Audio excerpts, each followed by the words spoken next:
Guys, we got a special guest here on the line. Friend, go way back, 20, back to the 90s. Ladies and gentlemen, welcome to the show, David Arquette. What's going on, man? How you feel? I'm good. How are you, Booker T? Back to the 90s. Back to the I'm 90s. serious, man. I love saying that, man. The 90s was good, man. It was good I times in the 90s, know. man. I was having so much fun, back in the 90s, man. My heyday starting back in WCW. It was all back in Right. the 90s, man, listening We to, didn't know how good we had it. now, especially with this music, man. That we I listen to know. today, and the music we had back then, man, is totally different. Just the way of the world, man, with the I social know. media. Can you imagine social media, being as big as it is now? If we had that back then, do you ever think about Oh that? man. Yeah, I'm glad we didn't. You know what, man? I remember when social media first came out, man, and a lot of the boys, man, we was at this hotel, and I can't remember what city it was, but we was in the bar. It was everybody was in the bar and whatnot, and then some of the boys, they was over there hanging out with some of the ladies, man, and some pictures that gotten taken, and then some of the wives that found out about it. It was a big uproar, it was a big stir, man. It was like one of the Uh-oh. first big scandals, in the wrestling business, and that was the beginning of social media. And the guys were like, "Man, what the hell is good? We don't want this, man." You know what I mean? No It's gonna mess up kidding. a whole No lot of kidding. lives, man. A lot of divorces was back in the 90s, man. Now, Yeah, now, we got to go back to Polaroids. hey, man. No digital Man, fingerprint do there. you know how much money I No. made with them Polaroids, man? Especially when you got the title, you know what I mean? Polaroids, man. The Polaroids and the title went hand in hand. I'm serious, Oh, man. that's the Every time I business. won a title, man, I couldn't wait to get to a signing. I mean, Charmel would have a Polaroid literally, and we literally would order about 100 packs. You know what I mean? So That's every awesome. every every signing we went to, we had at least 10 packs of Polaroids with, and add that up. You know what I mean? There's some money. At Some money. $25 a pop. You know what I mean? I'm trying to tell you, man. No, seriously. All the way back to Ready to Rumble, man. David, what I remember from you, man, at Ready to Rumble, man. You was like the happiest person in the world on that set, man. I swear, man. I You was. seemed like you was just ready to take a bump at wheel. I'm I'm serious, still man. that way. I'm still that way to my Yeah. detriment. I'm serious, man. How much fun were you having, man? When we was doing that thing, man. Yeah, it was just a blast. I mean, I grew up in Hollywood, and my sisters are famous and all that, and so we'd grown up like meeting different people, and I never really got starstruck. But when you're a wrestling fan and you grow up, and then you see your wrestling heroes, that's a whole different ballgame. Yeah, man. It's like, oh wow, I'm talking to Macho Man right now, and he talks the same way he always does. It is the coolest thing ever. So I was just a kid in a candy store. I had so much fun. I thought the script was really fun and great director and great actors to work with. So that's one of the highlights. I remember, man. It's this many years later, man, but I remember, like, literally, vividly, man, like seared in my brain, when you was doing that one scene where you had to say, "I will bust you." You had to say that so many times. "I will bust you." You said it so many different ways, too. I couldn't get my gimmick right. I couldn't get my catchphrase. They couldn't. They were like, "No, you actually have to say it like you're scary." I was like, "I will bust you." I think I had to go in after the movie was done and do a bunch of voiceover because I was too much like just like a fan and Bro, not no, like a and that's the one they played. yeah. Nah, I swear, man, I had so much fun on that set, man. Seriously, man. Me too. I couldn't thank you enough for literally just let me hang. Because I was in your world, man. I was in your world, and literally to let me in it, for you to let me in it was literally Oh, awesome. thank you, man. Hey man, That I, was a I I blast. think we did out there in Hollywood too, man. After the big storm here in Houston, man, you just dropped by all of a sudden, man. Just impromptu. Hey man, I appreciate that, man. I mean, that let me know how much you really cared about what's going on. It's just not about yourself, man. Can't thank you enough for showing up that night. Oh man, thank you. Are you kidding? That was a blast.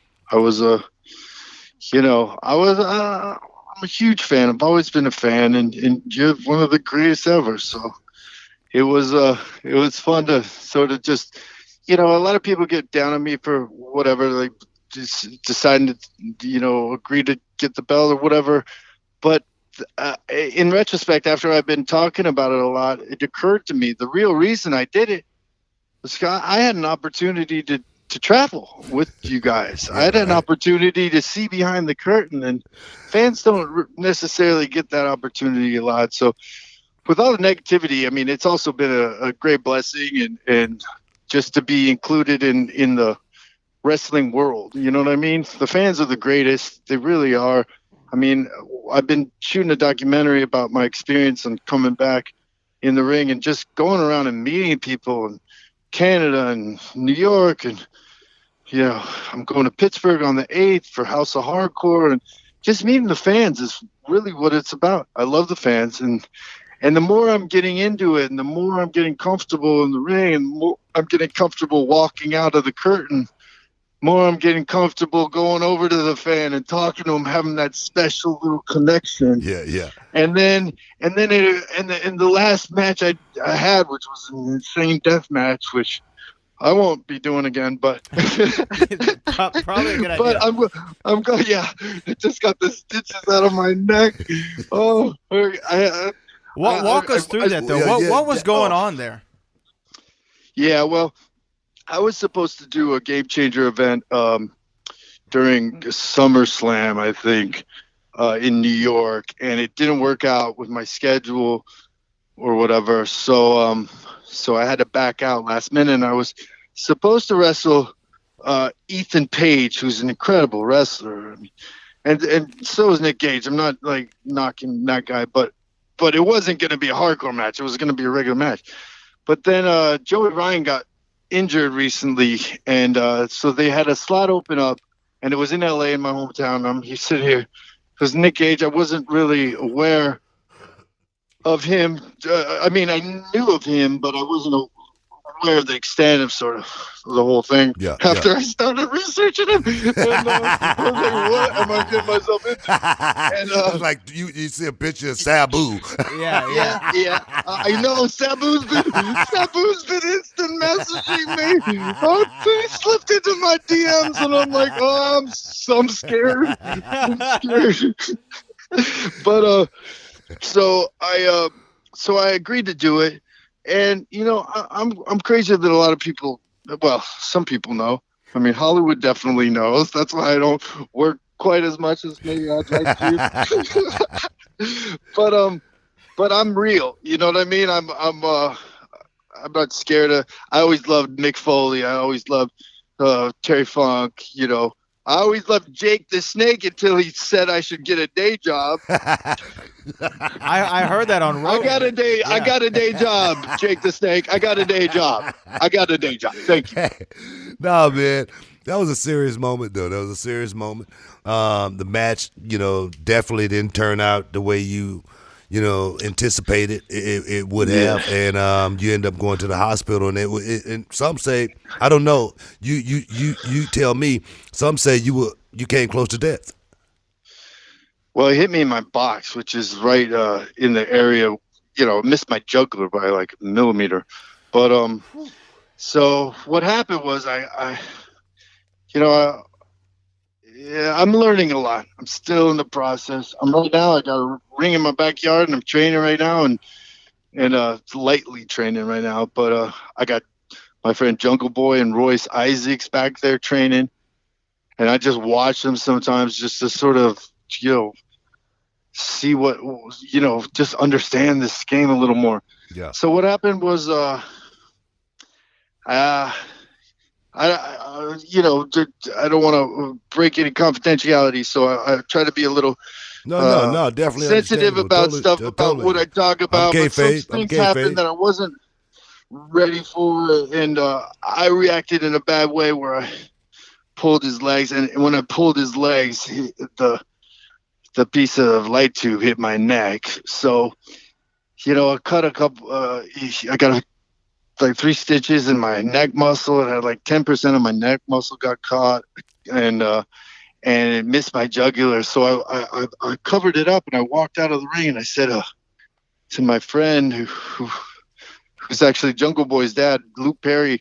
They said somebody started shooting, like I had invited Luke Perry there. It's some kind of part of this, like, documentary or something. No, he was watching his son wrestle, because his son's an incredible wrestler, Jungle Boy. If you guys aren't aware of him, check him out. He's going to PWG. He's going to be in the next PWG, I think. Yeah. Okay, but enough said. So I said, "Is it pumping?" And they said no. So I was like, okay. So I went back in the ring and tried to finish the match for the fans. Oh man. But then it kind of got I wilted. It got a little messy there, and but luckily I didn't die. Everything's all right. Much respect to everybody at Game Changer and Nick Gage. No hard feelings, and life goes on. I mean, it seemed like you've gotten yourself in great shape. I mean, it seemed like you're really working hard for this. Yeah, Is man. this something you really want to do, on a regular basis? Is this something that, it doesn't seem like you just messing around. A lot of guys seem like they just get into this and just, mess around. But it seems like now at this stage in your life, this is something that you really want to pursue. How true is that? I'm 47, so it's been hard on my body. I already had elbow surgery, broke 3 ribs, had a knee to the face, stabbed in the neck. That's all due to inexperience. And although I've been, heavily training for wrestling for 6 months, that's not enough. Yeah. What you need is enough time so that everything becomes second nature, and that the ins and outs, and when you're with somebody, you have a relationship with the person in the ring, and you have to trust them. They have to trust you. So certain things go down, and then you can't trust certain things down the line in a match. What are you going to do? So the little things that I have to learn throughout this process that I'm still putting together. I just love being part of wrestling. If I'm going to be in the ring more, I mean, I'm definitely going to have a couple matches. People are calling about bookings, and I feel bad about it because, I have to pay my bills with acting. So, I if I get a movie or something and I'm already booked on a show, I don't want to let the fans down. So if I am to do anything in the future, it'll probably be more of in a surprise element. Yeah. Where it's not like promoted first, so that, and then that takes away the way they want to pay you to help promote a show, to get people in the seats. Yeah. But if there's a balance I can figure out and still sort of get to where I got to get and all that. I love this sport. My love for wrestling is just blown up even more than ever. But more than when I was a kid. I tell you what, man. We could use you down here, reality of wrestling. I don't know if you know about reality of wrestling, but but my thing is this. Like you say, it's the little bitty things, man. It's the small things, you know what I mean? Not only do we do wrestling shows, but I'd love for you to come and, sit under the learning tree, with Booker T for a week or so. And man, I would love that. No, man, I'm serious, man. I mean, you gotta Open door policy here, man. at my gym, man. We got 22,000 square feet of, nothing but, training here. I love so, it. man, come I love down, it. man. And I love meeting the students, oh, like man, people who are I got coming some of the- up. I I got some love of the- seeing I the got guys that are just about to pop. Hey, man, I got some of the best students, man, in the country. One of my Oh, guys that's getting a amazing. tryout next month with WWE. Actually, two of my guys Yeah, two of them. getting tryouts with WWE next month. That's And, awesome, I got man. one down there already, getting ready to make his big, uprise, the great black Yes. otaku of the road, as well as Ember Yes. Moon, came out of here as well. So, Oh, did she really? Yeah, Oh yeah, my yeah. gosh, She's she's one of my incredible. She's, I love her. she's definitely representing reality of wrestling to the fullest, man. So, man, we would love to get you down here, man. And I would love that. Thanks tell for you, that man, offer. tell I'm you, definitely man. going to take you up on it. Serious, man. That would be good for the documentary. Two WCW champions training together, right? Man, that is. Absolutely. That I'm also is. doing a TV show that I'm sort of spinning off like during this whole process because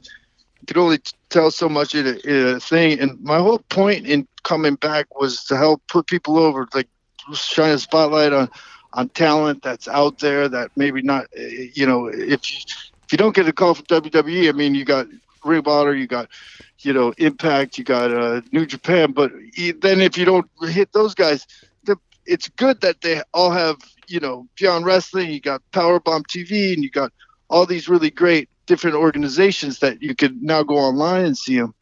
But I'm going to try to do a little travel show with RJ City that goes and meets people, goes sees like different gyms, get some philosophy, get some behind the scenes of the wrestling world. Hey, man, I know you got to get out of here, but before I let you go, I just want to say one more thing, man. You talked earlier about the haters, and people, when you won the WCW championship. I'm gonna tell you right now, man, if any one of those freaking haters would have been in that same spot, they would have did the exact same thing, man. They're just haters, man. I would have done it. I mean, no matter who it was, they would have did the exact same thing, man. Yeah. But I can say this, I remember, David Arquette sitting in the locker room with Booker T and asking Booker T how many times he won it, and Booker T said he had never won that title. And the following week, David Arquette went out on national TV worldwide, and said, man, I shouldn't have this. Guys like Booker T should have this championship. I want to tell the world right now. I want to say it publicly to the world right now. You know what I mean? All the haters in the world right now, listen up. If it wasn't David Arquette, the WCW heavyweight champion, there probably would have never been a Booker T. No, WCW stop champion. it. I can honestly say, you're too no, gracious for saying man. that. I'm serious, man. You're too gracious No, for saying that. I no. did What plant you a know, little what you bird did, seed what you did, what you here, did, what you did, man, was plant a seed. That's what you did. You made the naysayers, you made the guys who wanted to look the other way say, man, we gotta look that way. You know what I mean? So Right that's what you planted the seed, David. So I want the world to know, man, thank you, man. that literally, if it wouldn't have been a David Arquette WCW champion, perhaps there would not have been a Booker T 6-time world champion, 35-time greatest champion of all time. King of Kings. Well, thank you for those kind words. Hey, man. And we're glad you're Obviously, okay, do David. We're glad you made it out of that match. And, I think everybody in the wrestling world really respects what you're doing for the wrestling Thank industry. you. Yeah, most Thank definitely. you, guys. Thank you so much. And I want to say one thing that I've learned from this wrestling game. What's that, man? There are heels and baby faces in the ring, and they're also outside of the ring. Yes, indeed. True words never spoken. Make sure to find your friends that are baby faces. Heck yeah, man. Word, man. Hey, I appreciate it, man. Take care of your All business, right, man. thank you. Holla I back, appreciate man. your kind words. Awesome. Bye. Man, that's true, man. That's true. That's real right there, guys. But stick around. More heated conversation. We'll be back in a minute.